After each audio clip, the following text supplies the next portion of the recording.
अभयदां जाड्यन्धकारापहां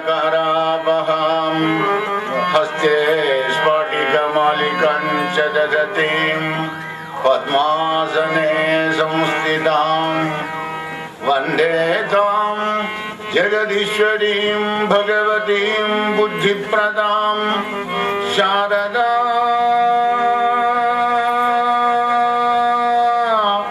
बुद्धिप्रदां शारदा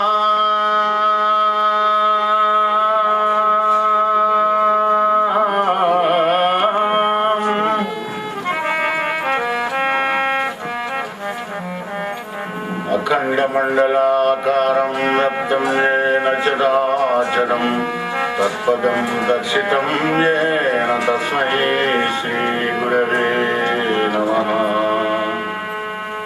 ओम नमोस्तुते व्यासविशालबुद्धे पुल्लारविन्दायकपत्रनेत्र येन त्वया भारततैलपूर्णः प्रज्वालितो ज्ञानमयः प्रदीपः।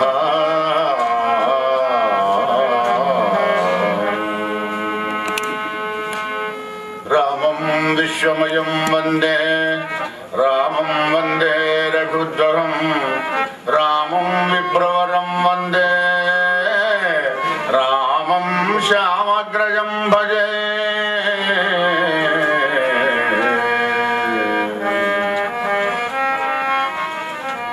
यस्य वागं सुतच्यूतं रम्यं रामायणामृतं शैलजासेवितं वन्दे तं शिवं सोमरूपिणम् सच्चिदानन्दसन्दोहं भक्तिभूतिविभूषणं पूर्णानन्दमहं वन्दे सद्गुरुं शङ्करं स्वयं। सद्गुरुं शङ्करं स्वयं। अज्ञानध्वंससंहर्त्री ज्ञानलोकविलासिनी चन्द्रचूडवचन्द्र चन्द्रिकेयं विराजते चन्द्रिकेयं विराजते।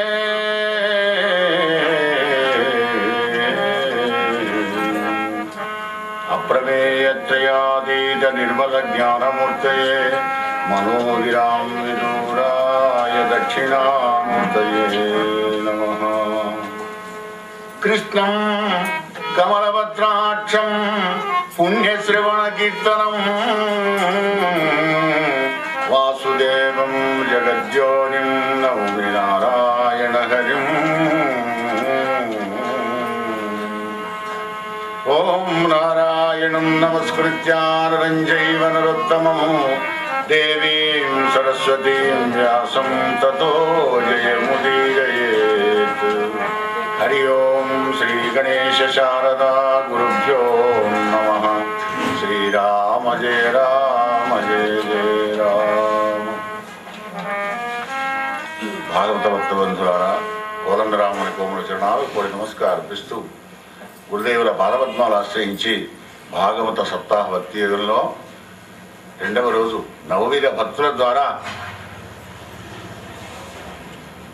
భగవంతుని యొక్క పాదపద్మాలను ఆశ్రయించడానికి వ్యాస భగవానుడు భాగవతంలో 9 మెట్లు ఏర్పాటు చేసినాడు. నాయన ఈ 9 మెట్లెక్కు ఆ నవవిధ భక్తి సాధన ద్వారా నారాయణ కృపకు పాత్రుడవుగా నాయన అని భగవంతుడు వ్యాసావతారం ఎత్తి పురోగ ప్రజలకు సకల జీవరాశి తరించిపోయేటటువంటి ఒక భాగవతాన్ని నిర్మాణం చేసినాడు. యువత భాగవతం రసమాలయం, తాగే వారికి రసామృతాన్ని రసాస్వాదన ఇచ్చేటువంటిది రసిక భావవిధుల అన్నాడు. రసికత్వంతో పాండిత్యంతో రసికత్వం వస్తుంది, శబ్దానికి అర్థం తెలుస్తుంటే. ఇక భక్తికి అది అవసరం లేదు, భావన కావాలి. యద్ భావం తద్ భవతి. ఇటు భావ విధులతో ఇలా ఆనందపడండి, చదవడాని వాళ్ళు కూడా ఆనందపడవచ్చు, చదువుకునేటువంటి విద్యావంతులు కూడా రసాస్వాదం పొందవచ్చు. రసిక భావ విధులు. అటువంటి భాగవత కథ ఎక్కడ దొరికినా, ఎవరు చెప్పినా, ఎప్పుడు చెప్పినా, ఎక్కడ చెప్పినా కానీ మన కర్ణేంద్రియాలతోని అంటే కథానులాపాలు విని విని విని విని తుప్పుపట్టిపోయిన ఈ చెవులన్నీ కొత్తగా వినడమే ఉంది. విన్నదే వినడం, అన్నదే అనడం, తిన్నదే తినడం, ఉన్నదే ఉన్నది. ఎక్కడికి కొత్త ఏమైనా వస్తున్నాయా? కానీ ఇదే కొత్త. భగవత్ కథ ఎప్పుడైతే నీ కర్ణేంద్రియాలతో దురుతావో కథామృతాన్ని, నీ జీవితంలో నువ్వు చేసిన మంచి పని అదొక్కటే. అందుకే పరీక్షిత్ మహారాజుతో సుఖదేవుడు ఒక సందర్భంలో చెప్తాడు, హే రాజా, ఏనరుడేని ఒక నిమిషం పైన వృధావానగతిన్ హరిపద కమల ధ్యానానందుడుగాడేని ఆనరునకు ఆయువల్పమగుముని నాథ. ఆయువల్పం అంటే వెంటనే వస్తాడని కాదు.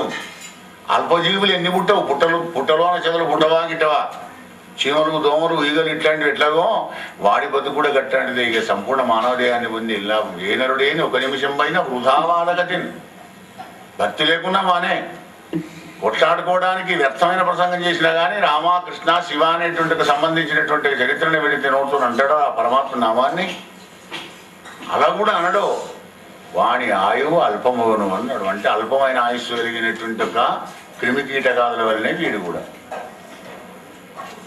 కనుక భాగవత సప్తాహం ఎందుకు వినాలయ్యా అంటే సప్తాహం లోపలనే ఉంది మొత్తం ఉన్నదంతా కూడా సంగుప్తమై. నీ జీవితం సప్తధాతులతో నిర్మాణమై ఉన్నది కనుక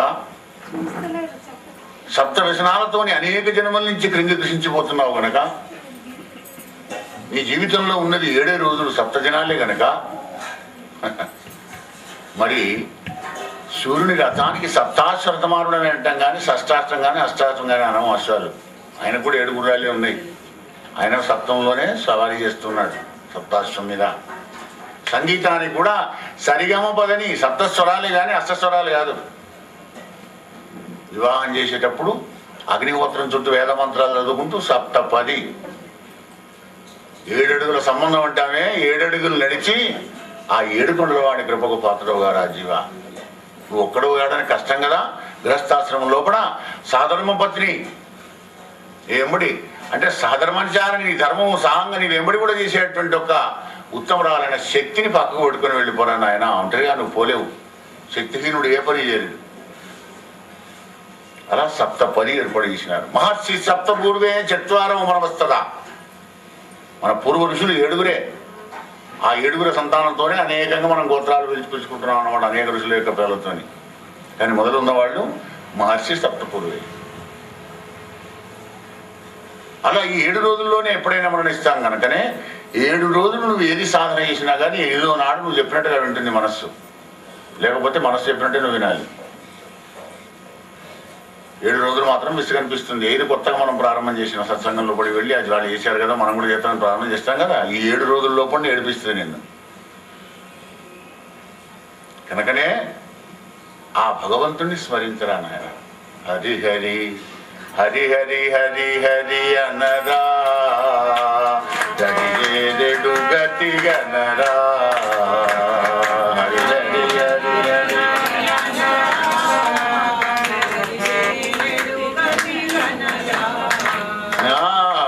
హరి హరి హరి హరి అనరా గడియేడు గతి గనరా.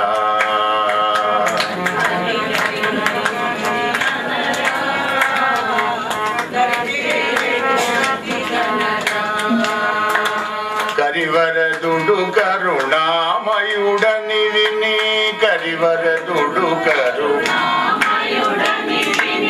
కరములేతి నమస్కృతులను చేయుచు హరి హరి హరి హరి అనరా.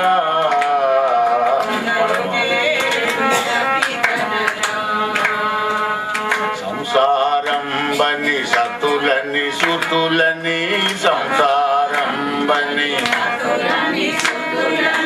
కంసారిని మది మరువకురా.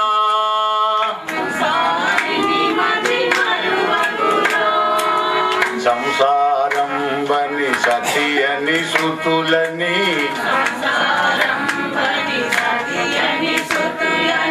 కంసారి సంసారిని మది మరువకురా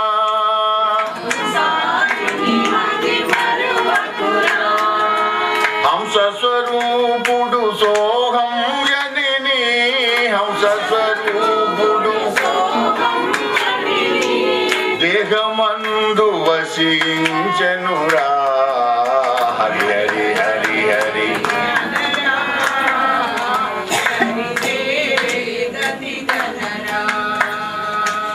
ఏడు రోజులే బ్రతుకని తెలియక ఏడు రోజులే ఏడు రోజులే బ్రతుకని తెలియక ఏడు రోజులే ఎగిరేదెందుకు ఏడ్చేదెందుకు ఎగిరేదెందుకు ఎన్నాళ్ళుండిన ఏడు రోజులలో ఎన్నాళ్ళుండిన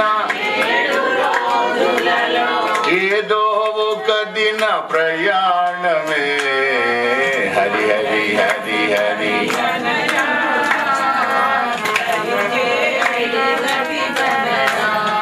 నరుడా బాలకృష్ణ భగవాని కనుక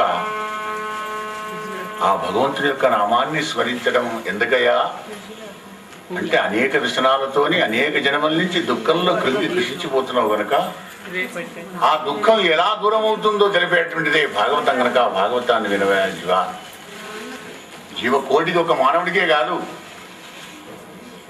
భూమి మీద ఉన్నటువంటి సకల జీవరాశి చతుర్విధ జీవరాశులు 84 లక్షల జీవరాశులు కూడా తరించిపోవచ్చు. భూముల మీద ఉన్నటువంటి జీవులన్నీ కూడా భాగవతం కనబడేవి కొన్ని కనబడనివి కొన్ని అందరూ తరించిపోవచ్చు.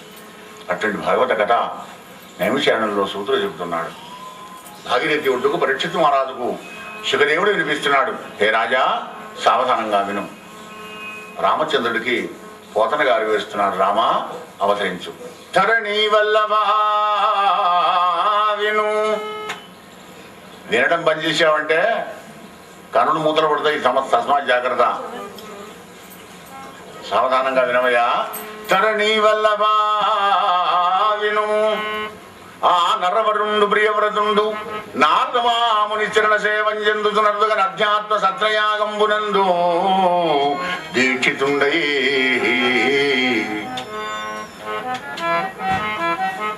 ధరిత్రి పాలనాన్ని బంద్ చేసి నారద మహాముని వలన నారాయణమూర్తి యొక్క మహాత్మ్యాన్ని విని ఈ భక్తిలోనే దీక్షితునై సత్రయాగం చేస్తానని కూర్చున్నాడట. సరా భక్తి ఎట్లాంటిది? అల్కాల్ మత్తు మందు లాంటిది. కనుక భక్తి మార్గంలో మనం ప్రయాణం చేసేటప్పుడు కూడా మన శక్తి కొద్దే భక్తిని నడిపిస్తుండాలన్నమాట. సంసారం గృహస్థాశ్రమ ధర్మాన్ని దాటకుండా భక్తిని అనుసరించాలి. అందుకే ఆశ్రమ ధర్మాలు పెట్టినారు. బ్రహ్మచర్యం, గృహస్థం, వానప్రస్థం, సన్యాసం. నువ్వు గృహస్థాశ్రమంలో ఉండి సన్యాస ధర్మాలు అనుసరిస్తాను అంటే ప్రమాదకరమైన పరిస్థితి ఏర్పడుతుంది. ఎందుకంటే శ్రేయాన్ స్వధర్మో విగుణ అన్నాడు. స్వధర్మం అంటే అదే ఆశ్రమ ధర్మాలు అన్నారు కదా. అవి నీ ఆశ్రమ ధర్మాలను పాటిస్తూ వెళ్ళిపోతున్నారు అనమాట. ఈయన క్షత్రియుడు రాజ్యాన్ని పరిపాలించాలి, విరోచితంగా ఉండాలి, రాజస్వంతో ఉండాలి, ధర్మంగా జీవించాలి. అదే సధర్మ. దీక్షితులే కూర్చున్నాడు. మన యజ్ఞాగత కథలు చేసుకుంటూ కూర్చుంటే నాకు ఈ రాజ్యం వద్దు, ఏది వద్దు, సంసారం వద్దు. బ్రహ్మదేవుడు వచ్చాడు. రాజా ప్రియవ్రత సందేశం చెప్తున్నాను విన్న ఆయన.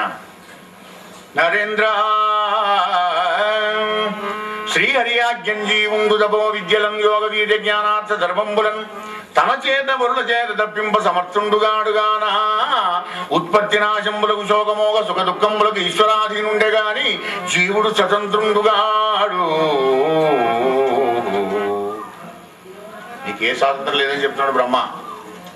బ్రహ్మ మనందరికీ కన్నటువంటి మన తండ్రి కదా. నీకే స్వాతంత్రం లేదు. ముఖతాన్ని పట్టుకొని పశువుని ఎలా వశం చేసుకుంటాడు మానవుడు, ఆ భగవంతుడు కూడా మన ముఖతాడు ఆయన దగ్గర పెట్టుకొని లాగుతూ ఉంటాడు అనమాట. ఈశ్వర సర్వభూతానాం హృద్దేశే అర్జున తిష్టతి భ్రామయన్ సర్వభూతాని యంత్రారూఢాని మాయయా. మనలో కూడా ఉన్నాడు కదా. అందుకే ఆటాడిస్తుంటాడు అనమాట ఆయన. రిమోట్ కంట్రోల్ తన దగ్గర పెట్టుకుంటాడు. మన బతుకులన్నీ ఛానళ్ళు.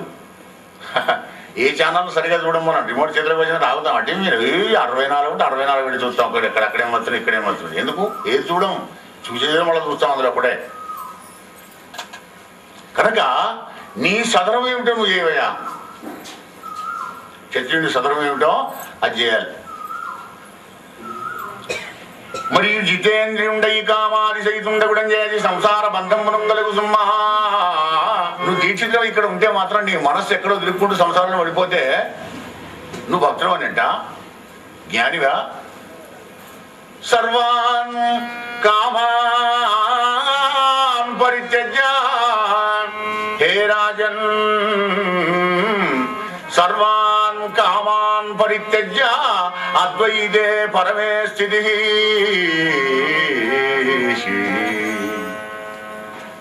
అసలు సంకల్పం కోరిక అన్నదే కలగకూడదు అనమాట. అప్పుడే అద్వైతంలో కూడా పరమస్థితిని పొందగలుగుతుంటాడు ఈ జీవుడు అని ఆయన ఉపమానం చెప్పినాడు అనమాట.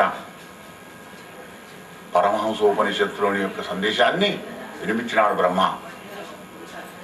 కనుక రాజా ఒక్క క్షణం కూడా ఎవడు కూడా కర్మ చేయకుండా ఉండలేడు కనుక గృహస్థాశ్రమం వల్ల జితేంద్రుండి ఆత్మజ్ఞానము గల పురుషులకు మోక్షము సిద్ధించు సుమ్మా. భార్య పిల్లలు ఉద్యోగం చేసుకుని కర్తవ్యాన్ని విస్మరించకుండా చక్కగా చేసుకుంటూ వెళ్ళిపోతుంటే నువ్వు కూడా మోక్షాన్ని పొందుతుంటావు. గృహస్థాశ్రమంలో ఉండుకుంటూ కూడా నువ్వు ఉంటే మాని గృహస్థాశ్రమంలో నీ మనస్సులో ఈ ఆశ్రమం ఉండకూడదు. నా పిల్లలు, నా వారి, నా ధనం, నాది, నా బ్యాలెన్స్, నా బ్యాంక్ బ్యాలెన్స్, నా ఇల్లు ఇదే కాదని ఎవరంటారు. కనుక ఆ యొక్క మోహం అనేటువంటి దాన్ని విడిచిపెట్టి అద్వైతానుసంధానం చేసుకుంటే వాడికి గృహస్థాశ్రమంలో ఉంటాడో వాడికి సన్యాసికి వచ్చిన పొలం వస్తుందయా అని చెప్పగానే ప్రియవ్రతుడు ఆ యజ్ఞాన్ని దీక్షను కూడా విరమించి రాజ్యం చేస్తూ విశ్వకర్మ ప్రజాపతి పుత్రికైనటువంటి బహిష్మతి అనే దాన్ని పత్నిగా వడిసి ఆ సతివలన తనకు సమానులైన ఆగ్నేయుడాదిగా తమ్ముడుగురు కొడుకులం కన్నాడయ్యా పరీక్ష మహారాజా. తన రాజ్యంలో కూడా రాత్రి అన్నది లేకుండా చేయాలని రథం వేసుకొని సూర్యభగవాన్ దగ్గరికి వెళ్ళాట ప్రియవ్రతుడు. 24 గంటలు వెలిగి ఉండాలి నా రాజ్యంలోని. ఆ రథాన్ని వేసుకొని వెళ్ళిన మార్గాలే 7 ద్వీపాలు 7 సముద్రాలుగా మారిపోయినవయ్యా రాజ్యం. ఈ విధంగా రాజ్యాన్ని పరిపాలిస్తూ ప్రియవ్రతుడు 11 అర్బుద పరివత్సరంబులు రాజ్యం చేసి, అర్బుదాలు 1,00,000 కోట్లు పోయినాయిగా అర్బుదాలు, 11 అర్బుదాల సంవత్సరాలు రాజ్యాన్ని పరిపాలించినాడు ప్రియవ్రతుడు. 7 ద్వీపాలని చెప్పానే, జంబూ ద్వీపం, ప్రక్షద్వీపం, శాల్మలి, కుశ, క్రౌంచ, శాఖ, పుష్కరం అనగా 7 ద్వీపాలు. 7 ద్వీపాలకు 7 సముద్రాలు చుట్టూ ఉంటావయ్యా. పాల సముద్రం, పెరుగు సముద్రం, నెయ్యి సముద్రం, ఉప్పు సముద్రం, కళ్ళు సముద్రం, బెల్లపు సముద్రం, మంచినీళ్ళ సముద్రం, ఇట్లా 7 సముద్రాలు ఉంటాయన్నమాట. సముద్రాలు 3 పాళ్ళు అయితే ద్వీపం 1 పాలు ఉంటుంది. జంబూ ద్వీపం 1,00,000 యోజనాలు అయితే మరి 2వ ద్వీపమైన ప్రక్షద్వీపం 2 లక్షలు, 3వది 4 లక్షలు, 4వది 8 లక్షలు. యోనానికంటే ద్వినీకృతమైనటువంటి వైశాల్యం కలిగి ఉంటావయ్యా రాజా. 7 ద్వీపాలు 7 ద్వీపాలు చేసి పెద్ద కొడుకైన ఆగ్నేయుడికి పట్టం కట్టి జనకుడైనటువంటి ప్రియవ్రతుడు వానప్రస్థం వెళ్ళినాడు. గృహస్థాశ్రమ ధర్మంలో కూడా భగవానుడు మనకు రిటైర్మెంట్ పెట్టినాడు, కానీ మనం లెక్క చేయం. ఎందుకంటే కోర్సు చేయడు కదా ఆయన, పోరా విధవా అని. ఇక్కడ ఆఫీసులో అయితే పై ఆఫీసులో ఏమైనా అయిపోయింది నీ పని, సర్వీస్ 30 ఏళ్ళు అయిపోయింది కదా, ఇంకా పక్కకు జరిగి పెన్షన్ తీసుకొని 15 తీసుకొని అప్పుడే ఇంటికి వెళ్ళిపో. నువ్వు మళ్ళీ మా ఆఫీస్కి వస్తానా కానీ నీకు వచ్చినా కానీ జీతం చేయడం అసలు రూపడికి రాని అటెండరు. కానీ ఇక్కడ అలా కాదు, కరుణామయుడు కదా భగవంతుడు. నాయన నీ డ్యూటీ అయిపోయింది అంటాడు. ఎప్పుడు నీ సంతానం ప్రయోజకులను చేసి నీ దగ్గర ఉన్న ధనాన్ని, నీ ధర్మాన్ని వాళ్ళకు పంచిపెట్టి నువ్వు అటాచ్మెంట్ లేకుండా దూరం ఉండాలి. ఇక అప్పుడు నేను వానప్రస్థాశ్రమం పొందినట్టు. వానప్రస్థం అంటే వనంలో ఉండాలి, అరణ్యంలో. అమ్మో అరణ్యంలో ఉంటే ఇప్పుడు కూడా డేంజర్ కదా, అక్కడ ఎలా ఉంటాం?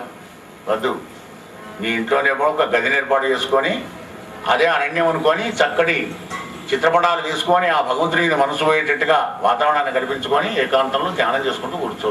నీకు సంబంధించిన వాళ్ళు భోజనం చేయవయ్యా, మంచిగా తాగవయ్యా, చా తాగవయ్యా, పాలు తాగవయ్యా అంటే తాగు, లేకపోతే ఆయన పడుకో. ఎదురుచ్చా లాభ సంతుష్టులు ఉంటే అదే వానప్రస్థాశ్రమం అవుతుంది. అదే రిటైర్మెంట్ అనమాట. అలా కొడుకు ఆగ్నేయుడికి పట్టం కట్టి తాను వానప్రస్థాశ్రమానికి వెళ్ళినాడు ప్రియవ్రత మహారాజు. కొడుకు ఆగ్నేయుడు తపస్సు చేస్తున్నాడు. పుత్రకాముడి మంత్రాది పర్వతం మునకుంజని ఆ ఆగ్నేయుడు తపంబనరింపగా తపస్సు చేస్తున్నాడు. చేస్తుంటే బ్రహ్మ పంపున పూర్వచిత్తి అనేటువంటి ఒక అప్సరస వచ్చి ముందర నాట్యం చేస్తుందట. ఆగ్నేయుడికి తపస్సు చేస్తుంటే పూర్వచిత్తి వచ్చింది, మనకు కూడా జపం చేస్తుంటే పూర్వచిత్తి వస్తుంది. ఎవరి పూర్వచిత్తి? గత జన్మల్లో సంస్కారంలో ఉన్నటువంటి ఒక వాసనలు, మంచి వాసనలు కానివ్వండి, చెడు వాసనలు కానివ్వండి. భోగేచ్ఛా మాత్రకో బంధ తత్యాగో మోక్ష ఉచ్యతే. భోగ ఇచ్చలు ఏవైతే ఉన్నావో అవన్నీ నువ్వు తపస్సుకు, శుభకార్యానికి కూర్చున్నప్పుడు, జపానికి కూర్చున్నప్పుడు, ధ్యానానికి కూర్చున్నప్పుడు అవి ఊరికే వస్తాయి అనమాట. ఎప్పుడు అట్టెప్పుడు రావు. అట్టెప్పుడు అయితే పనుల మీద మనం కుదురుతాం కదా, ధ్యానానికి కూర్చున్నప్పుడు, జపానికి కూర్చున్నప్పుడు వస్తుంది. వాడు 3,000 ఇచ్చే కాడి కొడుకు మరి మీలో ఇస్తాడా ఇయ్యాడా, ఒన్ని పీడ పాడగా ఎక్కడికి పోతే వాడేస్తాడు. అది అప్పుడే రావన్నా, వస్తాయి. అదే పూర్వచిత్తి. పూర్వచిత్తి వచ్చింది, తపోభంగం చేసింది, కళ్ళు తెరిచినాడు ఆగ్నేయుడు. సతీ నీవెవ్వతెవు, ఈ పర్వతములకేమైనా కోరి వచ్చిన మన దేవతవా, శారదవో రతిపతి పంపిన మాయవో తపస్సారమవో సతీ. సరస్వతివా, రతీదేవివా, అప్సరస్వా, ఎంత అందంగా ఉన్నావమ్మా, ఏం తపస్సు చేసి ఇంత అందాన్ని సంపాదించావు సతీ, ఈ లోకాన్ని నుంచి ఇక్కడికి వచ్చావు నీ ఇచ్చోడికి అని అడిగాడు. అయ్యా, నేను బ్రహ్మపంపురం వచ్చాను, నా పేరు పూర్వచిత్తి అనే అప్సరస, నేను గిట్ట నచ్చితే వివాహం చేసుకోవయ్యా. నచ్చకుండా ఎలా పోతుంది? ఇక పూర్వవాసన లేనాయి, వీడికి సంబంధించినవినాయి, ఇంకోటి కొత్త గిట్టనా నచ్చినాయి. పూర్వచిత్తిని వివాహం చేసుకున్నాడు.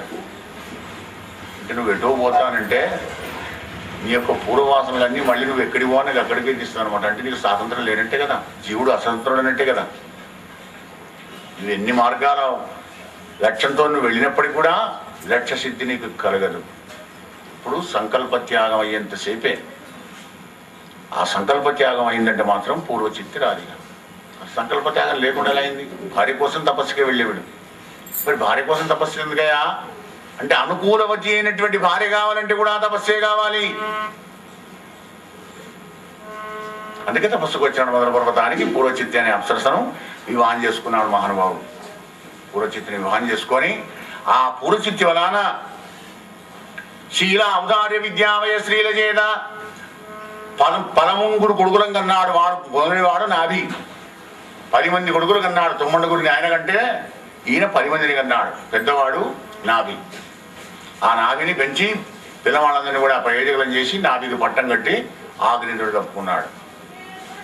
ఎందుకయ్యా ఈ తప్పుకోవడం ఎందుకు, పెళ్లి చేసుకోవడం ఎందుకు, సంతానం కలగడం ఎందుకు, లేకుంటే ఏం బా అప్పుడే వస్తుంది మన కలక ఈ ఐడియాలు. కానీ అక్కడ మన పితృపితామహ ప్రపితామహాలు ఏవైతే ఉన్నారో పితృలోకంలో కూడా నా వంశం పెరిగిందా లేదా, నా వంశంలో ఒకడు మునిమనమని చూసా అంటే ఆయనకి ఇంక్రిమెంట్ దొరుకుతుంది, ఆయన పితృలోకానికి వెళ్ళిపోతాడు. లేకపోతే కష్టపడుకుంటూ అక్కడే ఉండాలి పితృలోకం లేకుండా ఉంటే. అంటే మోక్షం, పితృలోకానికి వెళ్ళిపోయినా అంటే ఆ జీవుడికి మోక్షం ఇచ్చినట్టుగా. కనుక పితృవుల యొక్క రుణం తీర్చుకోవాలి, పితృదేవత రుణం తీర్చుకోవాలంటే సంతానవంతుడు కావాలి గృహస్థాశ్రమంలోకి వచ్చి. ఆ శాస్త్ర మర్యాదను అనుసరించి మరి ఆగ్నేయుడు ఈ నాభికి పట్టం కట్టి చక్కగా వానప్రస్థానికి వెళ్ళినాడు. నరవరేణుడైన నాభి మేరుదేవి అనేటువంటి ఒక సువ్రతురాలని వివాహం చేసుకున్నాడు. సంతానం కొరకై పుణ్యపర్వత ప్రాంతంలోకి వెళ్ళి పుణ్యనది ఒడ్డుకు యజ్ఞం చేస్తున్నాడు పుత్రకాళిష్టి. పరీక్ష మహారాజా అలా 7 రోజులు సప్తాహం చేసినాడు. 7వ నాడు ఆ యజ్ఞ మంటపంలో కూడా స్వామి ప్రత్యక్షమైనాడు. అయ్యా రాజా ఎలా ఉన్నాడు? ఆవిష్కృత కాంత చతుర్భుజంబులు పీతాంబరంబు వెలుంగా శ్రీవత్స కౌస్తుభ శ్రీరమా చిహ్నంబు ఉరమందు రమ్యమయీరవు వడగా శంఖ చక్ర గదాంబుజాత ఖడ్గాది దివ్యాయుధంబులు చేతులందు మెరయ అతులిత నవరత్నాత గంగిత నూత్న ఘన కిరీట జుతుల్గడలు కొనగా కర్ణకుండల కటి సూత్ర కనక రత్నగార కేయూర వరనూపురాది భూషణముల భూజితుండైన శ్రీనాయకుండు దంపతులకప్పుడెదురా ప్రత్యక్షమయ్య నరేంద్ర. శ్రీనాయకుండు లక్ష్మీపతి, ఆ లక్ష్మీనారాయణమూర్తి ప్రత్యక్షమైనాడు ఆ దంపతులకు. ఆశ్చర్యపడ్డారు, ఆనందపడ్డారు, సాష్టాంగ దండప్రణామం చేసినారు. నమస్కారప్రియుడు నారాయణమూర్తి, ఏ పురుషోత్తమా, పరిపూర్ణుడమైనటువంటి ఒక్క నిన్ను అసంపూర్ణమైన మేము ఏం స్తుతించగలం మహానుభావ. మేము చేసిన స్తోత్రాలు, మా పూజలు, మా యజ్ఞం, మా హవిస్సులు ఇవన్నీ కూడా మాకు తెలిసి మా ప్రజ్ఞాన విజ్ఞాన సుజ్ఞానాలు కాదు, మా పూర్వీకులు మాకు ఏదైతే చెప్పినారో వారి అడుగుజాడల్లో నేను స్తోత్రం చేశాము, నీ కరుణ కలిగింది, మమ్మల్ని కాపాడినావు. ఇది కావాలి భక్తి మార్గంలో. సాత్వికమైన భక్తి అయినా కానీ ఆ భక్తి మార్గంలో కూడా నిందించినా వందించినా కానీ ఉబ్బిపోకుండా కుంగిపోకుండా ఎవడైతే ఉంటాడో వాడికి భగవత్ కృప కలుగుతుంది. నిందాస్తుతి తుల్య నిందాస్తుతులు మౌనిగా చెప్ప ఉండాలి కానీ మరి దానికి కావడదన్నమాట. అంటే నేను ఇవన్నీ నేనే చేశానని అటువంటి అహంకారం ఎప్పుడైతే కలుగుతుందో భగవంతునికి నచ్చని గుణం కదొక్కటే. అన్నిటిని ఓర్చుకుంటాడు, అన్నిటిని మాఫీ చేస్తాడు, అన్నిటిలానే ఆదుకుంటాడు, కానీ జీరోగం మాత్రం వద్ద, అదొక్కటి మాత్రం వద్ద నాన్న అంటాడు. అహంకారం కలిగిందంటే అణిచి పారేస్తాడు. అది లేకుండానే వీళ్ళు చెప్తున్నాడు, అయ్యా మాదేం లేదు బెదరిక, మా పెద్దలు చెప్పిన మార్గంలో నిన్ను స్తోత్రం చేశాం, నీ కృప కలిగింది. దంపతులారా ఏం కావాలి కోరుకోండి అన్నాడు.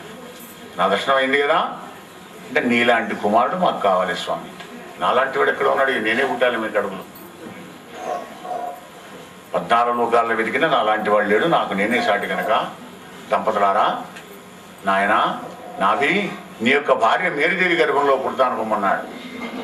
ఒక శుభముహూర్తంలో వచ్చి గర్భంలో పడ్డాడు పరమాత్మ. 10 మాసాలు కాగానే ధవళకాంతిదనరు ధవళకాంతియుక్తిందనరు దేహంబును మైద బల పరాక్రమంబును వీర్యమురచి చూచి జనకుండు పేరిన సుధవుని వృషభుండను సంపుదోడా. రాజానుభావులతో తెల్లడి కాంతితో శరీరంతో చక్కటి శరీర సౌష్ఠం కలిగినటువంటి అందమైన శరీరంతో జన్మించిన పిల్లవాడిని చూసి వృషభుడు అని పేరు పెట్టినాడు. ఆ వృషభుడు పుట్టినటువంటి ఒక అజనాభానికి అజనాభం అని పేరుండే. తర్వాత భారతదేశం అని వచ్చింది, జంబుద్వీపం వచ్చింది ఆ మాట వీరగాన్ని. మొదటికి అజనాభం. దేవేంద్రుడు వానలు పడకుండా చేశాడట. భగవంతుడు పుట్టిందుకున్న దేవేంద్రుడు కరువు కాటకాలు కలిగిస్తే ఆయన ఊరుకుంటాడా? వెంటనే తన యోగేశ్వరేశ్వరుడైన పరమాత్మ ఆ కరువునంతా కూడా దూరం చేసినాడు. అలా ఋషభవరమానుడు పరమాత్ముడు భూవరుండైన ఋషభుండు తన రాజ్యంబును కర్మభూమిగా చేయందలంచి జనులకందరకును ప్రియంబగునట్ల కర్మతంత్రం వెల్లెలుపంగదలచి కర్మములు చేయుటకు గురువుల యుద్ధ వేదంబులం చదివి వాళ్ళ అనిజ్ఞం వహించి. పూర్వకాలంలో కూడా మన వ్యవస్థ భారతీయ సంస్కారం ఎలా ఉండి చూడండి. గురుకులాన్ని పంపించేవాడు పిల్లవాడిని యజ్ఞోపవీతం 5 ఏళ్లకే అడుగు చేసి గాయత్రి ఉపదేశం చేసి గురుగారికి పంపడం. మళ్ళీ గురుగారు పూరనాయన అనేదాకా వీడి ఇంటికి రావడానికి వెళ్ళేది. ఇక పోయి ఓంకారంతో ప్రాణం అయ్యేది. ఇప్పుడు ఏబిసిడీలతో మొదలవుతున్నది. మమ్మీ డాడీ అంకుల్ ఆంటీ 4 వచ్చాడు, నా కొడుకులు 60 వచ్చాడు, అప్పుడైనా ఎగిరిగాంతు వేస్తున్నారు. ఇది ఎక్కడికి తీసుకుపోతుందో ఈ మార్గం అనేటువంటి ఒక భవిష్యత్ ఆలోచన కూడా మనకు కొరబడింది. ఓంకారం ప్రణవం ఓమిత్యేకాక్షరం బ్రహ్మ అని మన భారతీయ సంస్కారం చెప్తుంటే ఏబిసిడి లేదా నాయన ఇప్పుడు ఏం లేదు అల్ఫాబెట్స్ అవే వాటిని పట్టుకుంటేనేమో ప్రపంచంలో మనం బతుకుతాము అనేటువంటి ఒక వెర్రి తలలు వేస్తుందన్నమాట.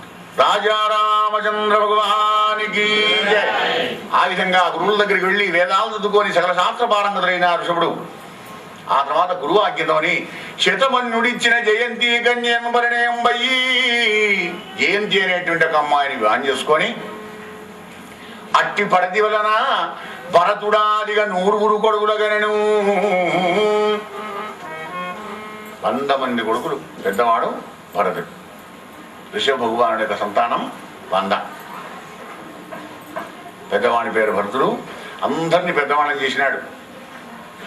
భరతుడాదిగ సుతులు 100 రంగంచి అట్టి భరతుని పేరను అవని తలము పురవరాశ్రమగిరి తరుపుణ్ణం మగుచు అమరి భారత వర్ష నామమున మించెనయ్యా.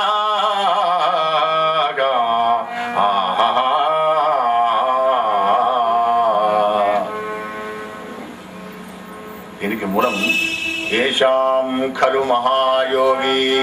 భారతదేశం ఎందుకు వచ్చిందయ్యా? మన దేశానికి భారతదేశం అనే పేరు. ఏషాం ఖలు మహాయోగి భరతో జ్యేష్ఠః శ్రేష్ఠగుణ ఆసీద్యేనేదం వర్షం భారతమితి వ్యపదిశంతి. భారతదేశం భారతం భారతం భారతం ఎందుకు వచ్చిందయా? భరతుడు పరిపాలించాడు గనక. ఎవరు? విశ్వభగవాను జ్యేష్ఠపుత్రుడైనటువంటి ఒక భరతుడు పరిపాలించాడు గనక. భరత వంశమేమో శకుంతల కొడుకుతో వచ్చింది. భారతదేశం అనేటువంటిది ఈ భరతంతో వచ్చింది కదా.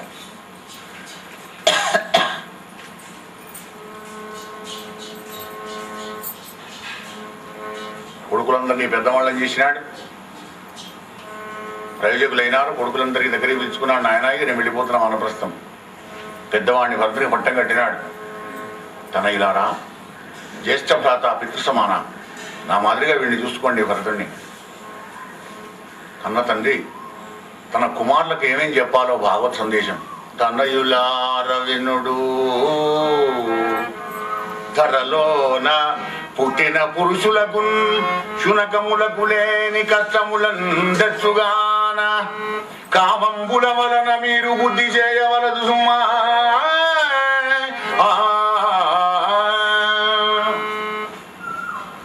కోరికల్లో పడకండి నాయన. కోరికల్లో పడ్డారంటే కుక్కలకు లేని కష్టాలు వస్తాయి అని చెబుతున్నారు. కోరికలు గుర్రాలైతే మనస్సు గాడి అయిపోతుంది. ఆ కోరికల్లో మునిగి మీరు ఈ భూలోకంలో కూడా కుక్కలకు వచ్చేటువంటి కష్టాలను పొందకుండా హాయిగా ఆనందంగా ఉండరు నాయన అని తన కుమారులకు తండ్రి చెబుతున్నాడు. పిల్లవాడికి పడుకొని ఉంటే తల్లి లేపుతుంది. పాపం మాతృహృదయం కదా, నా కొడుకు ప్రయోజకుడు కావాలని. తండ్రి ఏమంటే పడుకొని రావడానికి ఏమైంది? పాపం ఎప్పుడు క్లాసులు పడిపోయినావానికి కనీసం నిద్ర నవ్వనియవానే అని పెడతాడు. ఆయన లేపితే ఈమె పెడుతుంది. అందుకే ఏ ఉద్ధరిస్తున్నాడు కనుక వాడు మాకు పాడుకుంటే తమోగుణం అవుతుంది. తమ సజ్ఞానం మిద్ది మోహనం సర్వదేహినాం. సమయానికి లేవాలి, చురుకుగా ఉండాలి, క్రమశిక్షణ నేర్పాలి. పిల్లలకు గారాబం చేశావంటే వాడి జీవితాన్ని నాశనం చేసినట్టే. నువ్వు లోపల ప్రేమ అనురాగాలు ఉండాలి, బయట క్రమశిక్షణగా పిల్లలను పెంచాలి. ఆ తర్వాత వాడి యొక్క రాత ప్రారంభం ఎలా ఉంటుందో అది రాజగలుగుతుంది. వాడి యొక్క సంస్కారాన్ని నువ్వు మార్చలేవు, కానీ నీ ప్రయత్నం నువ్వు మానవతా ప్రయత్నం అయితే నువ్వు చేస్తూ ఉండాలి. అలా తన కుమారులందరికీ చెప్పినాడు, నాయన ఏ తపస్సుతో నెలకు అనంత సుఖం కలుగుతుందో అటువంటి తపస్సు చేసి బ్రహ్మానందాన్ని బ్రహ్మ సౌఖ్యాన్ని అనుభవించండి నాయన అని తన కుమారులందరికీ చెప్పి పెద్దవాడికి పట్టం కట్టి వానప్రస్థం వెళ్ళినాడు విశ్వభగవానుడు. అవధూత రూపంలో దిగంబరంగా, వస్త్రాలు లేకుండా, స్నానం లేకుండా అవధూత వేషంబున ఇట్లు అవని ఎల్ల వెరుగుచూ ధూళి చేత మిగుల దూసరితంబున ఇతరులు గట్టిగడు విషంగవర్ణంబున కేశపాశంబులు వెలింగింపుచు ఇతరులెవరు తన్ను ఎరగకుండా నుండే.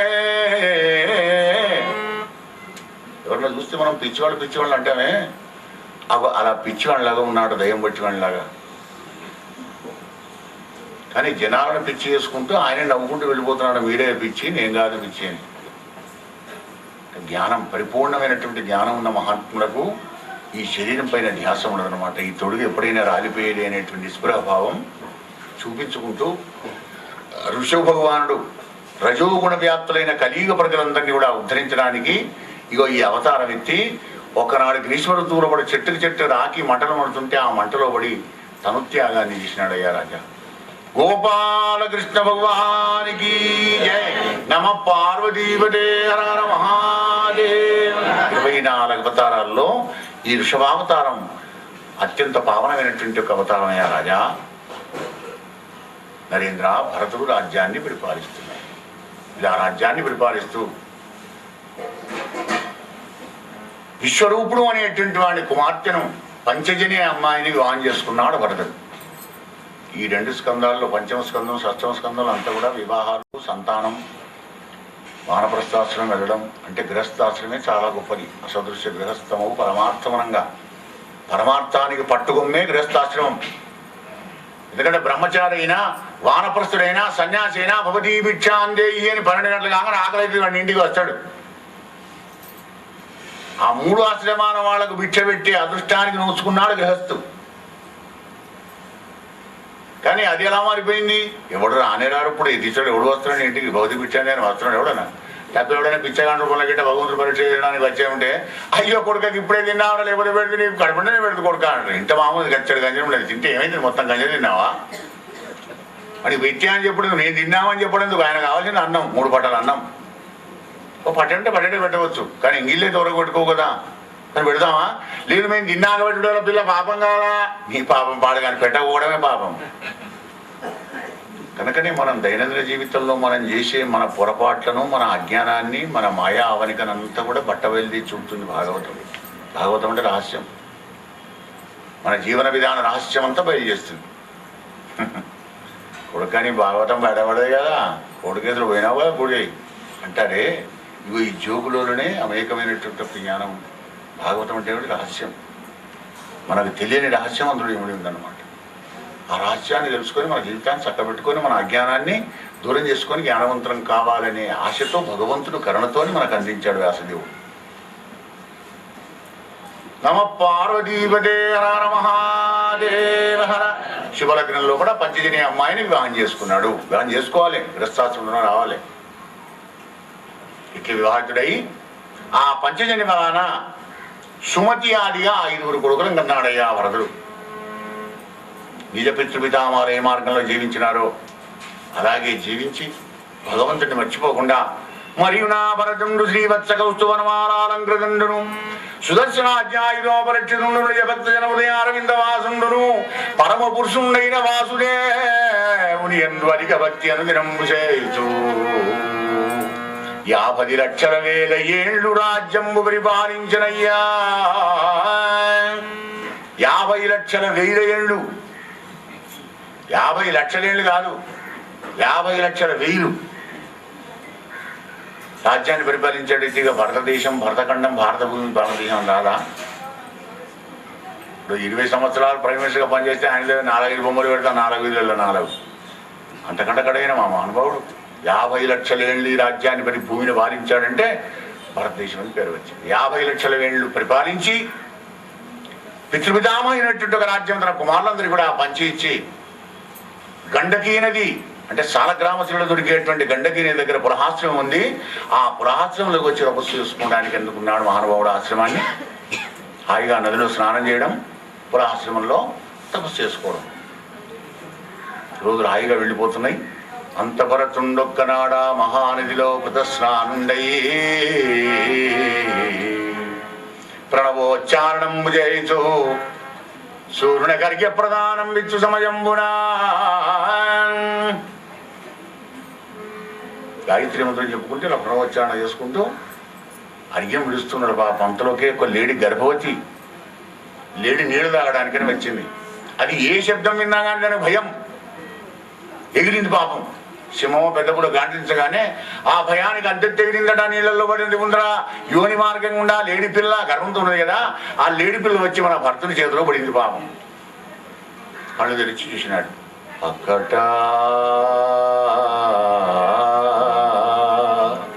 అక్కట తల్లి బాసి హరినార్భకమాప్తులు లేమి చేసి ఏ దిక్కును లేకయున్న నిట తెచ్చితి నా ఎడని మృగర్భకంబు ఎక్కుడు ప్రేమ చేసి జరింపుచునున్నది నాదు సన్నిధిని మక్కువ చేసి దీని కడు మన్నలందగ బ్రోచునంచు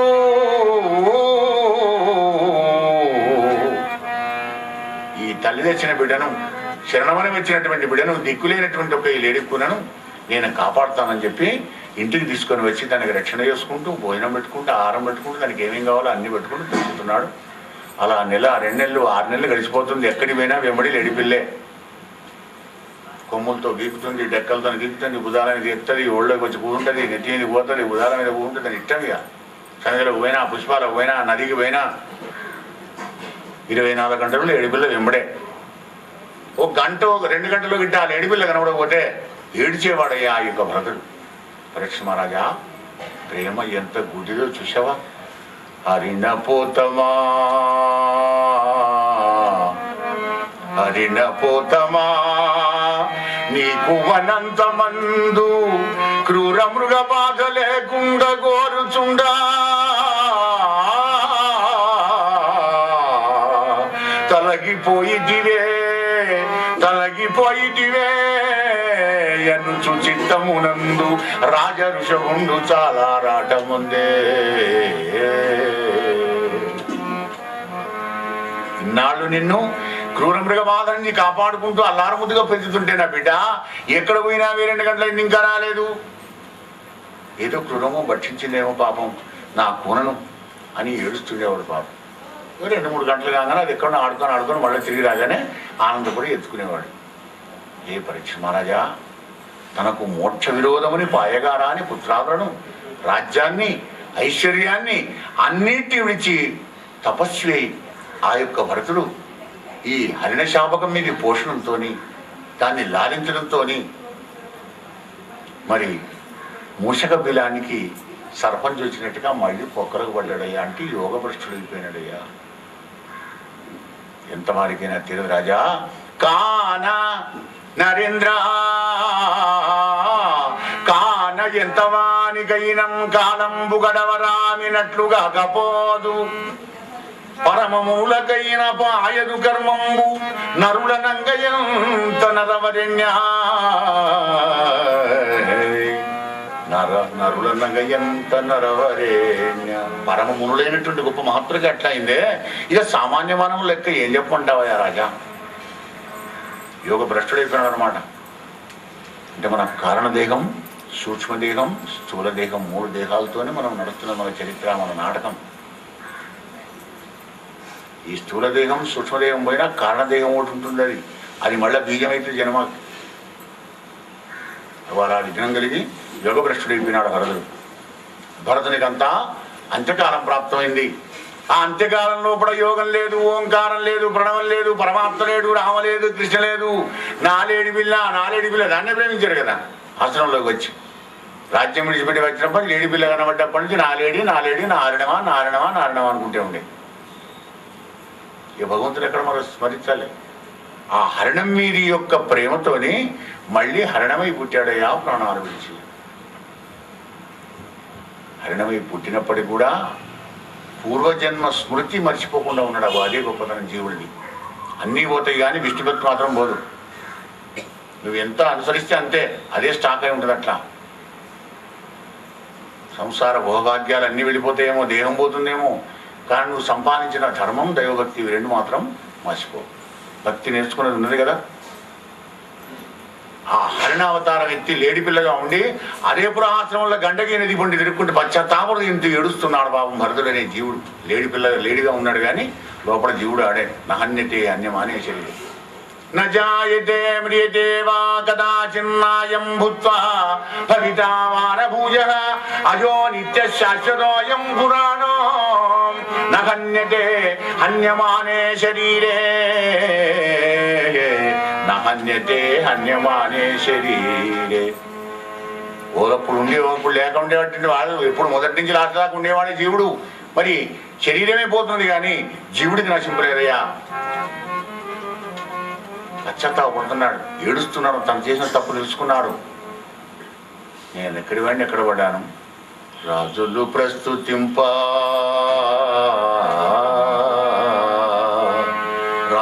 ప్రస్తుతింప వసురాజ సమానుడనై తనుజులన్ రాజుల చేసి తాపసులు రాజ ఋషీంద్రుడటం సుబల్కగా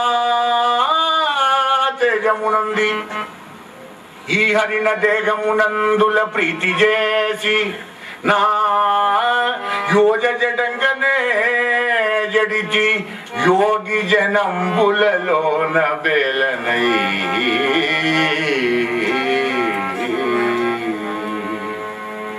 రాజులు ప్రస్తుతింప వసురాజ సమానుడనై దేవేంద్ర వైభవంతోని ఆహా ఎంత గొప్పవాడయ్యా ఈ మహానుభావుడు అనేట్టుగా నా కొడుకులను కూడా నా అంత వాళ్ళని చేసి రాజ్యాన్ని కూడా అందరూ రాజులందరూ సామంతరాజులు రాజఋషి అని నన్ను సాగిస్తూ ఉండగా తేజాన్ని పొందినటువంటి ఒక నేను దిక్కుమాలిన ఈ లేడి పిల్ల మీద ప్రేమతోని లేడి జనమెత్తింది కదా అని ఏడుస్తున్నాడు బాబు. పశ్చాత్తాపం పశ్చాత్తాపమే ప్రాయచిత్తం. అలా ఏడుస్తూ అన్నం నీళ్ళు ఉగ్గబట్టి ఆ పురాశ్రమంలోనే గండకీ నది కొంటే ప్రాణాలు విడిచి ఆంగిరసుడనే బ్రహ్మజ్ఞాని యొక్క వంశంలో ఆయన యొక్క రెండవ భార్యకు జన్మించినాడు. మొదటి భార్యకు 9 కొడుకులు, ఆ భార్య పోయింది. రెండో భార్యను చేసుకున్నాడు. ఆమెకి ఈయన మన భర్తలు పుట్టాడు. ఈ తర్వాత ఈయనకు తోడ పుట్టిన ఆమె పుట్టింది. 5 ఏళ్ళు కాగానే గాయత్రి మంత్రోపతి చేశాడు ఆంగిరసుడు. చేసి గురుకులానికి వేద విద్యల కోసం పంపినాడు. వేద విద్యలు నేర్చుకుంటున్నాడు పిల్లవాడు భరతుడు. బ్రాహ్మణ కుమారుని సవతి తల్లి కుమారులు వేద విద్యలంబా విగ్రహ కర్మముల భరతుడు నియమించిన గృహకర్మ ప్రవర్తనలో ఉంటూ ఇంట్లో పనులని చెబుతుంటే ఏ పనులు చెప్తే ఆ పనులు చేస్తున్నాడు. చేస్తా కానీ ఇదే చివరి జన్మ కావాలి. మీరు ఏ పనులు చెప్పుండే, ఏదన్నా పెట్టుండే, ఏదన్నా తిట్టుండే, ఏమన్నా కొట్టుండే, ఏది వాళ్ళు పెడితే అదే. అతుల మృష్టన్నమైన శుష్కన్నమైన ఎగ్గి పెట్టిన జిహ్వపు హితముగానే తలచి భక్షించుగాక ఒండు దలంచి నివుల ప్రీతి చేయడు రుచులందు పార్థివేంద్ర. అతుల మృష్టన్నమైన శుష్కన్నమైన ఎగ్గి పెట్టిన జిహ్వపు హితముగానే తలచుగాని మాడిపోయిందే పెట్టు, ఎండిపోయిందే పెట్టు, పాసిపోయిందే పెట్టు, ఏదన్నా పెట్టు. కృష్ణార్పణం అలా చెప్తున్నాడు. ఎందుకంటే నాలుకతో రుచులకు మురిగితే మళ్ళీ జన్మెత్తాలి దీనికోసం అని అలా ఉంటున్నటువంటి ఒక భర్తుని సవతి అన్నలు చేని కావాలి ఉంచారయ్యా పరీక్ష మహారాజా. చేని కావాలి నెలకొగిద్దరు ఇచ్చి బస్తా ఇచ్చాడు, అడ్లు ఎందుకు ఇచ్చాడు, వీడిని పెట్టుకోండి అంటే ఉంటానన్నాడు. చేని కావాలి వస్తున్నాడు పిట్ట కావాలి. పిట్టకావలి కాస్తుంటే ఆ ఊరిని పరిపాలించే వృషలపతి అనేటువంటి ఒక రాజు ఏ పురోహితుడు చెప్పినాడో పాపం నరబలి చేస్తే నీకు సంతానం కలుగుతుందయా అని చెప్తే రాజు కదా, అరే పట్టకరాబండి మంచివాడిని, అంగవీకి వైకల్యం ఉండకూడదు, మంచి యవ్వనంలో ఉండాలి అని చెప్పగానే తిరుగుతున్నారు రాజమడులు. మన భర్తలు కనబడ్డాడు. వాడిని పట్టుకొని మంచి దించి పడకపోతే మీరు ఎవ్వరు ఎందుకు పడకపోతున్నా అడుగులేదు. ఇంకా ఈ ఘటానికి ఏం భోగం ఉందో ఎందుకు తీసుకుపోతున్నారు, ఏదో కారణం లేదు ఎందుకు తీసుకుపోతారు, వాళ్ళు ఏమైతే చూద్దాం అంటే దానికి నాకేం సంబంధం లేదు అనేటువంటి ఆలోచనలో ఉన్నాడు మన భరతుడు. అలా తీసుకొని వెళ్ళి క్షౌరకర్మలు చేయించి స్నానం చేయించి పట్టు వస్త్రాలు కట్టి చందనగంధాది సుగంధమందులైనటువంటి కావ్యాన్ని కూడా పూసి మెళ్ళో పూలదండ వేసి 2 బడులు కత్తులు పట్టుకొని చండికాగ్రహంలో మహాకాళి ముందరికి తీసుకుపోయినారు అమ్మవారి ముందరికి. ఇట్లు ఖడ్గం బంధిజాభీష్ట సిద్ధికి హింసింబందలంచిన అప్పుడా మహాదేవి సర్వభూతంబులకు సగుడు బ్రహ్మభూతాత్ముండు నిర్వైరుడైన బ్రహ్మసుని తేజం బంధుడ దుస్సగమైన భయమంది వరకుచు భద్రకాళి క్రోధంబు ముమ్మడి వరక హుంకారంబు సరుబుచు అట్టహాసంబు చేసి విప్రవరునట్లు హింసించు ఆ వృషలపతిని భృత్యవర్గంబుతో తలలు పృథ్వి గుల్చి అప్పుడు వృషలాదిపుని శిరమంది లీలవాడి అందంద క్రీడ సలివే. బ్రహ్మవర్చస్సుతోని బ్రహ్మజ్ఞాని కలిగినటువంటి ఒక యోగివర్యుణ్ణి నాకు బలియడానికి తీసుకుని వస్తారా వెదవలారా అని మహాకాళి కోపం వచ్చి ఖడ్గం తీసుకొని ఆ ముగ్గురు చంపి పారేసింది. పంపిన రాజును చంపడానికి వచ్చిన 2 బడులను. నన్ను చంపడానికి వచ్చి వీళ్ళే తెచ్చారేమిట్లా, ఇంకా నాకు ఉందేమో సమయం కానీలేదు అని చండికాగ్రహంలోంచి బయటికి వచ్చినాడు. మళ్ళీ చండికావలికి వస్తున్నాడు మన భరతుడు. రోజులు గడుస్తూ ఉన్నాయి. ఒక వారం 10 రోజులైన తర్వాత సింధు దేశాన్ని పరిపాలించే రాహుగనుడు అనేటువంటి ఒక మహానుభావుడు రాజు. అయిన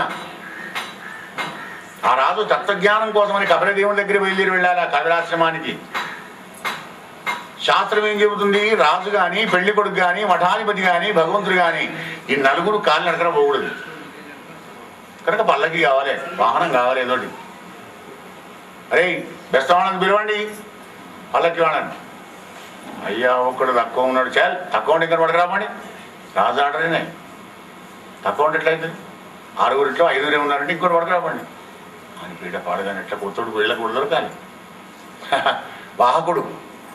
అలా తిరుగుతూ పోతుండగా చేతి కావాలి కాస్తున్నాడు మన భరతుడు.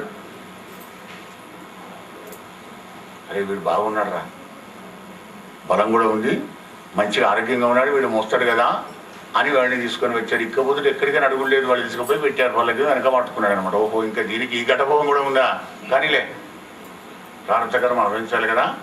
పల్లకి పట్టుకొని నడుస్తూ ఉన్నాడు. నడుస్తూ ఉంటే కొత్తవాడు కదా పాపం, ఆ అడుగులు అనుకున్న దుక్కున వాడడం లేదు. అభ్యాసం ఉన్న బెస్తవాళ్ళు మోస్తేనో వాళ్ళది మంచిగానే ఉంటుంది, లోపల ఉన్నటువంటి ఒక రాజుకి ఏమో ఆపత్యం కలగదు. పరుపులు వేసుకున్నా టెక్కలు పెట్టుకున్నాడు కానీ ఊగుతుందట పల్లకి. అరే ఊగుతుంది పల్లకి, మంచిగా నడవండి అయ్యా, ఇది మహాపొరపాటు కాదు, ఇక్కడ కొత్తగా తురియవాకుడెవడో వచ్చినాడు, ఆ ముర్పుడికి నడవరావడం లేదు అంటే అప్పుడు రావుగాడు అంటాడు కదా, నేను రాదుననే అహంకారంతోనే బ్రహ్మతేజంబు గల బ్రాహ్మణులకు కంటకంబుగా నిశ్చుల వాక్యంబుల రావుగా నుండిట్టనియే. బ్రహ్మజ్ఞానం కలిగినటువంటి యొక్క మహానుభావుడైన ఆ భరతుడికి కంటకంబుగా కొద్దిగా బాధ కలిగేటట్టుగా అంటున్నాడట. అలసిటివెంతయున్ ముసలివా కటడసిటివి మేను మికిలింబలుచనయున్నది ఈ శిబిక భారము దూరము మోసిదివే ఏ గతి నిలిచెదవంచు భూవరుండు నిశ్చుడముల్వినా పల్కనాయడం బలుగక మోసే ఆ శిబిక బ్రాహ్మణ వర్యుడు పార్థివేశ్వరాగా.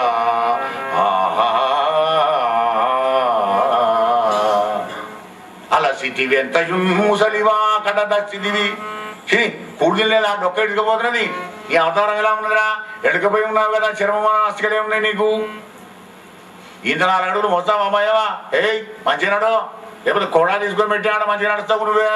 ఓరి దుర్మద వినరోని జీవన్మృత నాగ్య తప్పుచున్నడిచదీవు నీ వక్ర మార్గంబులన్నీ విడిపించి నడిపించదా నిన్ను సన్మార్గమందు అని రాజగర్వాంధుడవుతూ ఆ విప్రవుడిని అలా అసంబద్ధ వాక్యాలతోని ఊరుడైనటువంటి ఒక రాహుగులను నిందిస్తూ ఉంటే చిరునవ్వు నవ్వుతున్నాడు భరతుడు. నరేంద్ర, నువ్వు చెప్పినది సత్యం. అవును, నువ్వెవరిని దూషిస్తున్నావు? అనిత్యమై అశాశ్వతమై దుర్గంధభూయిష్టమైన రాలిపోయే ఈ శరీరాన్ని గురించి అంటున్నావా? అది నేను కానే. అద్వితీయమై అఖండమై అజనామరమైనటువంటి యొక్క ఆత్మయోని అంటున్నావా? నువ్వు అన్నదేవి నాకు కూడా తగలవు. దానికి దూషణ భూషణాలు తిరస్కార సంస్కారాలు ఇవేవి కూడా అంటావు ఆత్మకు. అయినా నీ కర్మ ఎలా ఉంటుందో, నీ పూర్వజన సంస్కారం ఎలా ఉందో ఆ విధంగా ప్రలాపాలు వలుగుతున్నావయ్యా. జీవనమృతుండా అన్నావే, నేనే కాదు జీవనమృతుడిని, అందరం జీవనమృతులమే, కాస్త వెనక ముందు. మహారాజా, నీ కర్మ అలా ఉంది, నేనేం చేస్తాను, నేను మోస్తూనే ఉన్నానన్నాడు. అహంకార గ్రంథి పట్టుకుని దిగిపోయింది రాహుగడింది. మితంగా హితంగా మాట్లాడిన ఆ మహానుభావుడి యొక్క మహాత్ముని యొక్క మాటలకు ఆనందపడ్డాడు రాహుగణుడు. పళ్ళకి ఆపండర్రా అన్నాడు, కిందికి దిగినాడు, సాష్టాంగ దండ ప్రణామం చేసినాడు రాహుగణుడు భరతుడికి. ధరణీసుడవరా నేను రాజునడి అభిమానమదంటుండనై మాత్ముడవై నిన్ను తిరస్కరించిన నన్ను కరుణించుమా. నీవు ఆర్తబంధుడు, నీ కృపాదృష్టితోని నా జన్మం ధన్యం చేసుకుంటాను మహానుభావ, కోపగించకు. అసమర్థమైనటువంటి మాబోటి వారలను సుహృత్తమైన నీకు కోపం కలగదు మహానుభావ అనరాని మాటలు అన్నాను. అనగానే అప్పుడు అంటున్నాడు కదా, నువ్వు విద్వాంసులాగా ఇంతసేపు మాట్లాడావు కానీ అంతెత్తు మేనాలోంచి మేనాన్ని కిందికి దించి మేనాలోంచి నువ్వు కిందికి దిగి నీ కిరీటం నా పాదాలకు తగిలేటట్టుగా నమస్కారం చేసావు గనక ఒక నయాపి సంబంధం బుద్ధి వచ్చినట్టుగా అవుపిస్తుందయ్యా. కొంచెం తల వంచి నమస్కారం చేసావు కదా కొంచెం.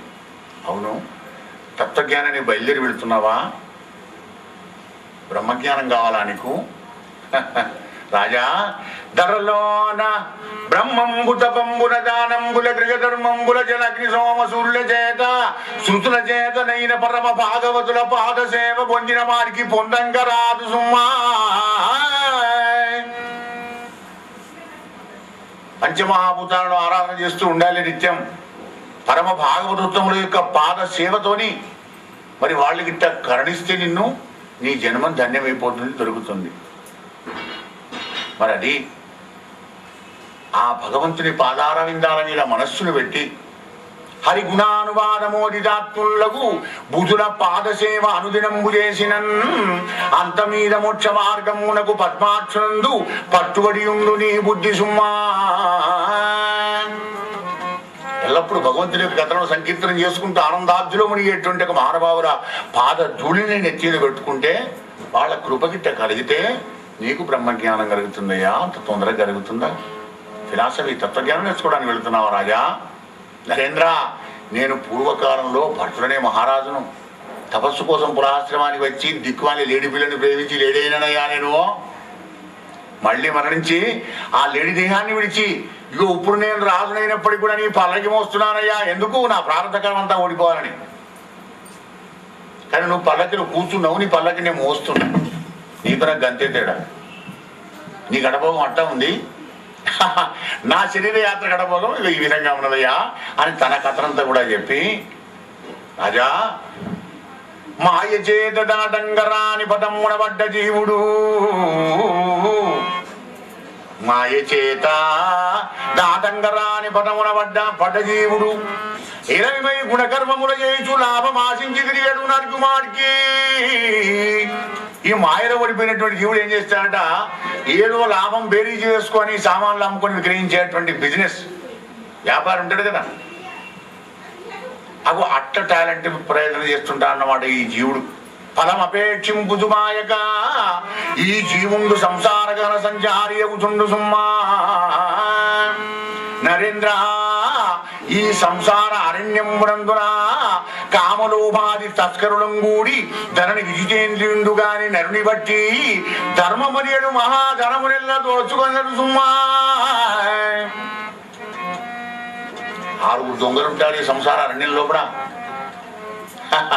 ధర్మం అనేటువంటి నీ ధనాన్ని దాచుకున్న ధనాన్ని అంటే 6 ఎత్తుకపోతుంటారు. పో ఎవరిని? విజితేంద్రియుడు కానివ్వండి. ఇంద్రియాలన్నీ ఈశ్వర వశం చేసి కృష్ణ పరమాత్మ నీ పాదాల దగ్గరే ఉంచుతున్నానయ్యా. ఈ పంచామృతాలను పెట్టి అభిషేకం చెప్తాం కదా, అయ్యగారు పురుషసూక్తం చెప్తుంటే మనం పోగుతున్నాం చిన్నచేతను పోసుకుంటూ. ఏరియా పంచామృతాలు శబ్దం, స్పర్శం, రూపం, రసం, గంధం. బ్రహ్మాండమైన 5 అమృతాలు నాకు ఇచ్చావు పరమాత్మ. నాకు ఇచ్చిన అమృతాలు నీకే నేను చూపిస్తున్నానయ్యా. ఇప్పుడు నేనేం చేస్తే చచ్చినట్టు పడి ఉంటే ఈ భగవంతుడు చెప్పినట్టు వినాలే. కానీ మనం అసలైన పంచామృతాలు ఆయనకి ఇయ్యం. పాలలో వెన్న కలిపా, పెరుగు కలిపావా, తేనె కలిపావా, అయ్యో చక్కెర కలపలేదు పో అని మన లోపడి పోయి అప్పుడు చక్కెర వచ్చి ఆయుధాన్ని ఐటమ్ చేసి కలుపుతాం అనమాట. అంటే నీ బాహ్యం. ఆ బాహ్యం చేసేది ఎందుకంటే నీ అంతరం లోపల నీ దగ్గరే ఉన్నాయి 5 పంచామృతాలు. అవి ఆ అమృతాలను ఆ స్వామికి అభిషేకం చేయరా జీవ. రాజా రామచంద్ర భగవానికి జై. అలా కాని వాళ్ళ దగ్గర ధర్మం అనే ధనం మన దగ్గర ఉంది కదా. కొద్దిగా గొప్ప ఏదో ధర్మం మనం చేస్తుంటాం, తెలుసో తెలియకో పొరపాటునో భక్తి లేకుండానో అగో ఆ సంపాదించిన కాస్త కూస్త ఏదైనా ఉంటే ఆ ధర్మం అనే ధనాన్ని ఇగో ఈ 6 దొంగలు ఎత్తుకపోతారయ్యా. ఎవరు? కామ, క్రోధ, లోభ, మోహ, మన ఆశ్చర్యం. ఈ అరణ్యంలో ఎంత ప్రమాదకరమయ్యా రాజా. మరి గృహస్థాశ్రమనందు ఎల్లం విషయంబుల పొంది ఈ విశ్వమెల్ల గణగతోడ ఇట్లు గంధర్వ నగరంబుగా ధరించి మిగుల మూలమందునరుడు. గంధర్వ నగరం అంటే ఎగ్జిబిషన్లో పోయిన వాడు ఎట్లా చూస్తుంటా, ఎంత మంచిగా ఉన్నాయి ఈ వస్తువులు, అది ఎట్లా ఉండదు, ఈ ఐటమ్ మనం తీసుకోవాలి సరే, ఈ వాటికి హైదరాబాద్ సిటీ మొత్తం హైటెక్లో కూడా దొరకలేదు అని అనుకుంటాం. కానీ అది రావాలి ఇంటికంటే ఎంత కష్టం, ఎంత ధనం కావాలి దానికి. చూసి ఊరుకుంటాయి ఈ కళ్ళు. చూసింది తన సొంతం కావాలి. అది అట్లా ఉంటుంది. గంధర్వ నగరం లాంటి ప్రపంచంలో పుట్టిన జీవుడు చూసి ఆనందపడట, చూసింది తన సొంతం కావాలనుకుంటాడు. అప్పుడే వచ్చి పడుతుంది వీడి కష్టం. మరగి కాననమున కొరివిదయ్యముగాంచి అగ్నిగోమరి వెంట నరుగుమాడికి. కొరివిదయ్యం అంటే కానుగూరు. మరి మన పూర్వకాలం చిన్నప్పుడు అది ఏం చేస్తుంది? అల్లం దూరంలో నిప్పుకలు పోసినట్టు కనబడుతుంది, కానీ దగ్గరికి పోతే నిప్పుకలు ఉండవు, బాగుంటుంది దాని దగ్గర. కొరివిదయ్యం కొరివి తిప్పినట్టుగా అనేకమైన నిప్పుకలు ఉండేట్టుగా అనిపిస్తాయి. అయితే ఆ కొరివిదయ్యాన్ని చూసి అక్కడ అగ్ని కదా, ఆ అగ్ని తెచ్చుకొని పోయేట్టు పెట్టుకొని వంట చేసుకుంటా అనేటువంటి గృహస్థాశ్రమంలో పొడగి ఉంటుంది. పోయినా కొద్ది అది వెళ్ళిపోతుంటుంది. ఒకళ్ళు దగ్గరికి పోయినా కానీ నిప్పుకలు కావు, పాడు కావు. నిప్పుకలు అయితే కదా మిడుగురు పురుగులు, 20-30 మిడుగురు పురుగులను తీసుకువచ్చి నువ్వు కట్టెలు పెట్టి మంటదా అది? నిపుకలు లాగా ఉంటాయి కానీ నిపుకలు కాదవి. అగో అదేవిధంగా కాంచనంబుగోరి కలవారి ఇళ్ళ పంచలందిరువు నరుడు చరణమంది నరేంద్ర. ఐశ్వర్యవంతుల ఇంట్లో వాడు ఉంటాడట, సందొరికితే దొంగతనంతో ఎత్తుకోపోదాం, లేకపోతే ఆయన మనసు కడి నాకేమైనా ఇవ్వకపోతాడు నా బిడ్డ పెళ్ళికి. వీడు దొంగతనం చేయనియడు, వాడి మనసు కరగదు, వీడి బతికి గిట్ట అయిపోతుంటుంది. వాడు ఎందుకు ఇస్తాడు? వాడి ధనంలో వాడు సేపు చూసుకోడా, అటుగానే వచ్చింది వాడికి అది. కానీ వీడి బీజి మాత్రం అట్ట ఉంటుంది అనమాట. ఎప్పుడో సందృప్తి దంచుకోపోతాయిగా. కలవారింట పంచలు తిరుగుతుంటాడు, అక్కడ వాళ్ళ పొట్టి తిరుగుతుంటాడు. ఈ జీవు మహారాజా బహు కుటుంబీయగుచు సంసార అరణ్యంలో జీవుడు పొందే కష్టాలను ఎకరువు పెట్టి చెబుతున్నాడు రాహుగనుడికి. ఇక వీటన్నిటి దాటితే ఈ సంసారాన్ని దాటగలుగుతావయ్యా. బ్రహ్మజ్ఞానం అట్టిగా వస్తుందా? బహు కుటుంబీయగుచు బహుధనాపేక్షలన్ ఎండమావులంగనియే గుమృగముకరణి ప్రేమ చేసి పరుగులు వారుచు ఒక్క చోట నిలువకుందురెప్పుడు సుమ్మా. బీజీ బీజీ అంటానే అవి అదే బీజీ ఒక్క చోట నిలవకుండా అనమాట. ఇక్కడి అక్కడి అక్కడి ఇక్కడ ఇక్కడ నేను బీజీలో పోతున్నాయా ఎందుకు? బహు కుటుంబీయగుచు. ఇప్పుడు సావధాన సావధాన అంటే సావధానకు అర్థం తెలియకుండా, పెళ్లి మంత్రాలకు అర్థం తెలియకుండా పెళ్లి చేసుకొని 8 సార్లు అంటారు, 1 సార్లు 2 సార్లు అంటే వీడు వినడేమోనని. వాళ్ళదేం తప్పులేదు, వేద మంత్రాల తప్పులేదు, బ్రాహ్మణోత్తములు తప్పులేదు. సావధాన మంగళ అష్టకాలు అంటే 8 సార్లు కానీ వీడి వినడే లేదు. వాడికి ఎక్కువ సావధానం. అబ్బాయి గారు ఏం చదువుతామా జిల్లా జీలకర్ర మీడియాగా వీడి పరిస్థితి ఇలా ఉంటుంది. ఆ తర్వాత మొదలవుతుందన్నమాట.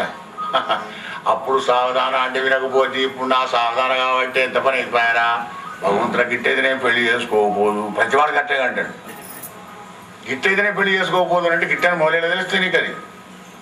అగో అదే మాయ. అందుకే సావధాన్ సావధాన్, కేర్ఫుల్, జాగ్రత్త, అటెన్షన్.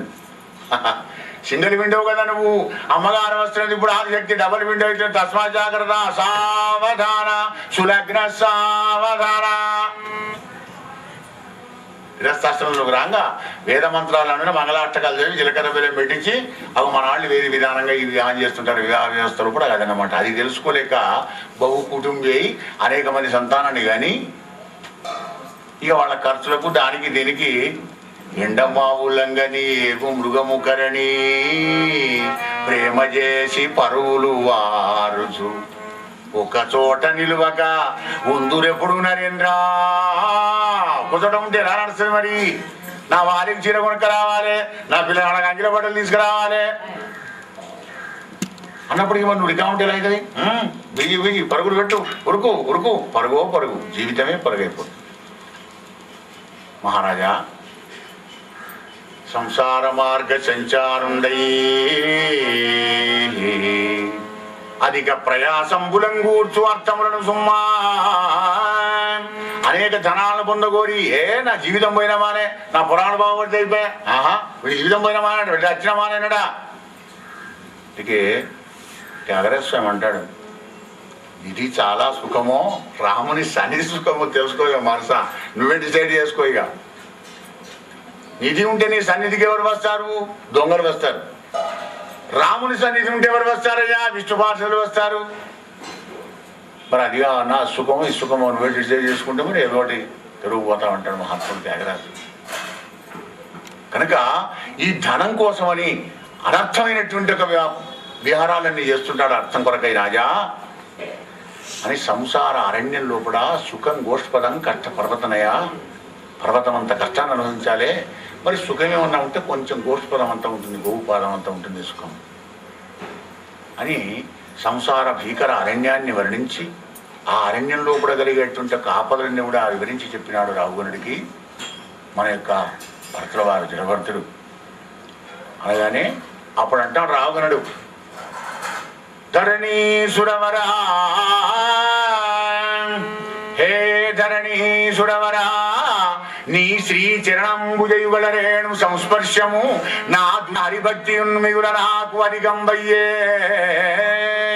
నష్టో మోహ సృజలబ్ధ. నా మొహం అంతా నశించిపోయిందయ్యా, నాకు ప్రతి జ్ఞానం కలిగింది మహానుభావ. నీ బోధతోని నాలో ఉన్నటువంటి ఒక అహంకారం, అజ్ఞానం, మమకారం అన్నీ కూడా నశించిపోయినాయి అన్నాడు. అని రాహుగణుడు మరొక్కసారి సాష్టాంగ తడపనామం చేసి తన యొక్క రాజ్యాన్ని మళ్ళీ తిరిగి వెళ్ళిపోయినాడు. ఆ కపిలదేవుడే ఈ రూపంలో వచ్చాయేమో నాకు జ్ఞానబోధ చేయడానికని బహుదా ఆనందపడ్డాడయ్యా పరీక్ష మహారాజా. నరేంద్ర, ఇది భరతోపాఖ్యాన్ని వినిపించి చెప్పాను కదా. నారాయణకు నమస్కారం అనుకుంటా యొక్క భరతుడు తన మృగరూపాన్ని వాసినాడు గనక గట్టి భర్తని చరిత్ర ఎవరు చెప్పినా ఎవరు విననాటి వాళ్ళ పుండరీకాక్షం రక్షించి ఆయురభివృద్ధియు ధనధాన్య సమృద్ధి ఎగుతుందా సర్వోపభోగాలు కూడా అనుభవిస్తారయ్యా. చివరికి భాగవత గతిలో పరమపదమైన వైకుంఠాన్ని చేరుకుంటారయ్యా రాజా. రాజా రామచంద్ర భగవానికి